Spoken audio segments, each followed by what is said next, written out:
Hello everyone out there in YouTube land. Today we're going to take a look at The Flintstones, number 7 from 2017. It is written by Mark Russell and drawn by Steve Pugh, and the inker is Chris Chuckry.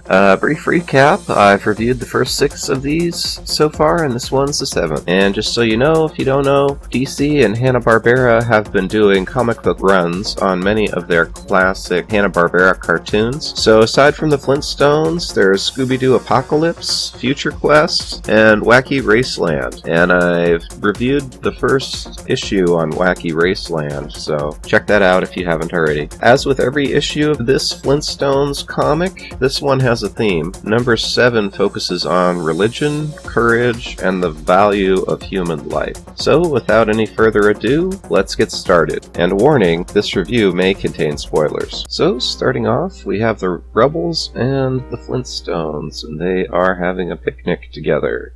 Looks pretty delicious. They've got their trademark giant ribs on the grill there. And then, lo and behold, an alien spaceship lands, which is pretty cool. And, let's see, the alien comes out, and he tries to buy their water. Not just the Flintstones water. He tries to buy Earth's water. And it's pretty funny because he offers them some beads for it.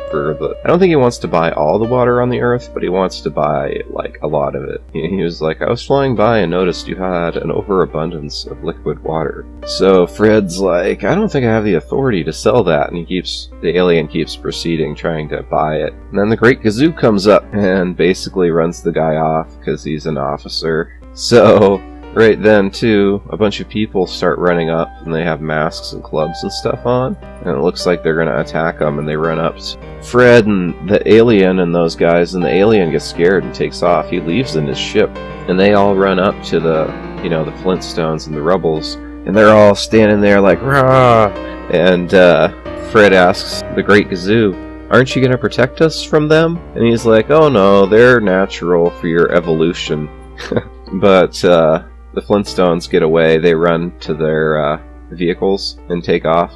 So they get away from those guys. And on the next page, they're back at the church, the First Church of Gerald. So the priest is up on the podium and he's saying, I know this religion is new to everybody, but frankly, I'm appalled by your behavior.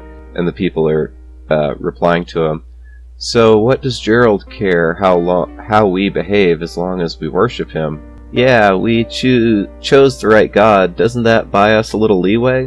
And then the priest says, how you treat each other is very important to Gerald. Trust me, you don't want to push him. The wicked will definitely get what's coming to them.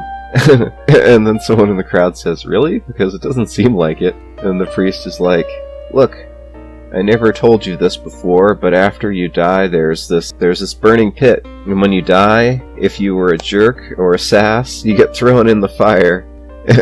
And you burn for all eternity. And then Wilma looks at someone behind them and says, well, I hope raiding our picnic was worth it, Greg. So apparently they knew the people that raided them. So the next page, so Great Gazoo is going around and he's basically studying the people in Bedrock and kind of writing, taking notes. While he's there, he's basically studying their evolution. And we see Fred at work at the quarry.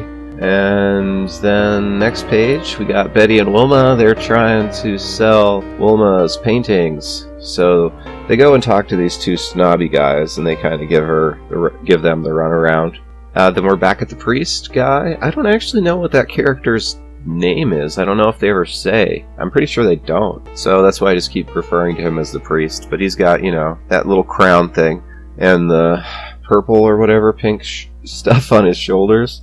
So he's looking at his tablets and stuff, and he's like, who knew monotheism could be so expensive? And someone's at his door, so he opens it. And it's this lady that comes in, and she's like, I need to go. She's on her shell phone. Yeah, you get it? It's 2 shells, not like a cell phone. It's a shell phone. Classic Flintstones pun. So she comes in, and she's talking on her shell phone and says, I need to go, Susan. I've scheduled exactly 2 minutes for spiritual growth. So she comes in and just talks to the priest and says, I've really done it this time, Reverend. I'm afraid Gerald is going to send me to the fiery pit for sure. And he's like, why? What'd you do?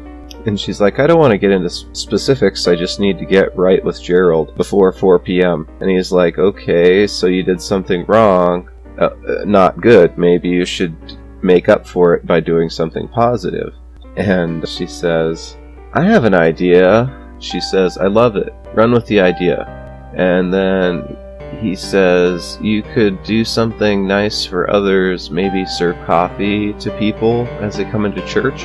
And she's like, that sounds awesome, Sauce. Thing is, I'm mucho busy-o at the moment. Could I just give you money and you handle it? And he's like, well, And she says, thanks, you're a plum. And just leaves a bag of money on his desk and walks out. And he's like, So we jump to Fred at work, and he's yelling to this guy, and he's like, hey newbie, don't use dynamite inside the quarry, it's too dangerous. And the guy's like, thanks for the health tip, Grandpa. And of course, actually, it's gonna blow up, and the pterodactyl gets scared and flies off and drops him. The guy was being suspended by a pterodactyl, putting dynamite into a cliff. So the pterodactyl's like, I'm getting out of here, and he flies off, and the guy falls, and the thing blows up, and a whole bunch of rocks fall on top of him. And then here we get to see Fred being heroic. He runs down there, and he's like, man down! And he's saying, be careful, take pieces from the top, don't remove anything that will cause the other stones to shift, and, basically leading the rescue. And Mr. Slate comes up, and he's like, Flintstone, what are you doing? This is going to take all week. And Fred tells him, we have to move cautiously, we don't want a second collapse. And Mr. Slate's like, no one could survive that. And he's basically like, you need to just move on. I get your concern, Flintstone, I really do, but maybe we should focus our grief on filling that order. I think it's what Newbie would have wanted. And Fred's like, you don't even know his name. So that's pretty brutal. So Fred's home now. He got home from work. Wilma's asking him how his day was. He said it was one of the worst days in history. So next page, we're back at the church. And I really like this comic, how it has a lot to say. So there's a knock at the door, and the priest opens it.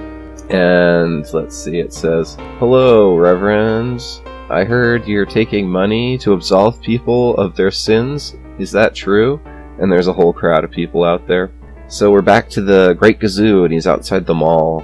And it looks like he's taking notes on everybody still. He says, survival has become too easy for them, and life boring. They do their best to fill the void left by the struggle for survival, but nothing satisfies them for very long, so they keep going back for more. Strangely, it's when you give people what they don't really want that they can't get enough of it. So that's pretty interesting. Let's see, we're back at the church again, and basically he's having service, and if you can see the picture on him, his clothes and stuff are a lot nicer now that he has a whole bunch of money. He's wearing a bunch of gold bracelets and stuff he didn't have before. And then he's back in his office in the bottom panel, and it's Mr. Slate comes and talks to him. And Mr. Slate's actually feeling really guilty about the incident and wanting to move on, and not dig the guy out and just continue on with business as usual after the rock collapse. And it looks like he's really pouring up about it, but then he's just like, so how much is it going to cost me? Going to pay to absolve himself. And the next page, it's the priest still, and everyone's there still giving him money, and he's just like, that's it, I can't take it anymore. And basically telling everyone, I'm sorry, I failed you, I tried to scare you into becoming decent people, but instead turned you into creeps who just use the church to feel good about yourselves. And he's like, the party's over, and tells them all to leave, and says, I hope I'll still see you on Sunday, but he won't, take money anymore. So it's nighttime, and they're still at the quarry trying to dig that guy out. Mr. Slate's back at the quarry, and he says, this quarry is losing money by the day. I'm ordering you to stop this rescue operation now. But Fred's like, I'm sorry, Mr. Slate, but we can't just abandon him. And it goes on like that, and they're arguing, and finally Mr. Slate's, it's nighttime, and he's like, whatever, and just leaves. So Fred keeps the operation going, and it looks like if they dig any more, the whole thing's going to collapse. So what they do is they lower Fred down in a rope, and he's descending down with a torch. And then we jump to the next page. It's the Great Gazoo. He's talking about humanity again. He's noting how, when we were hunter-gatherers, our fears and anxieties were useful because it protected us, and kept us wary and stuff. But now that we're a consumer culture, we just buy as much stuff as we can, even though we don't need it and stuff. So, it's kind of cool. Oh, and then it's the very last page now. It's really cool. It shows Fred. He's down in the pit there, and he's found the guy. And he says, "I've got you." And the guy's like, "Please don't let me go." So, he's still alive. So that's the Flintstones number 7. I thought it was pretty cool. I don't think I talked about the covers, but I like them. They're both pretty sweet. I actually didn't really like the covers on the last issue, on number 6. I think these two are much better. We've got a good one with the Great Gazoo. He looks really cool. He's all shiny and stuff. And then Pebbles and Bam Bam on the other one. So that's that issue. Flintstones number 7. We got through the 7th issue. So we're more than halfway through. I believe there are 12 total. I've read 11, but the 12th one's coming out soon, so I'll have to check that out. And as always, be sure to like, share, and subscribe. It really helps me out a great deal. And as always, thanks for watching. End of line.